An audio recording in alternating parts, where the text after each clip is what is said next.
നമ്മുടെ ഭവനത്തിലേക്ക് ഒരു പ്രധാന അതിഥി വരുന്നുണ്ടെച്ചാൽ ഒരു ഉത്സാഹമുണ്ട് നമുക്ക്. വീടൊക്കെ അടിച്ചു വാരി തെളിച്ച് ഭംഗിയാക്കി നല്ല വിരിയൊക്കെ വിരിച്ച് ഒരു അതിഥിക്ക് അത്രയൊക്കെ വേണച്ചാൽ സാക്ഷാൽ ഗുരുവായൂരപ്പൻ നമ്മുടെ ഹൃദയത്തിലേക്ക് വരണച്ചാൽ എത്ര വേണം? ഒരു ശുദ്ധികലശം തന്നെ വേണ്ടി വരും. ആദ്യം നമുക്ക് കറ പിടിച്ച കാമക്രോധാദികളെ മുഴുവൻ പുറത്താക്കണം. കുശുമ്പിൻ്റെ മാറാല തട്ടണം. പ്രേമഭക്തിയുടെ നിലവിളക്ക് കൊളുത്തണം.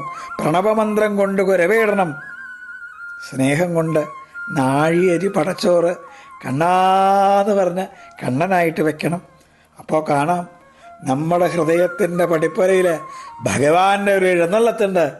ആലവട്ടവും വെഞ്ചാമരവും പഞ്ചവാദ്യമായിട്ട് ആളുകൾ ഉറക്കെ ഹരേ കൃഷ്ണ കൃഷ്ണ കൃഷ്ണ ഹരേ ഹരേ എന്നിങ്ങനെ ഉറക്ക ചൊല്ലും.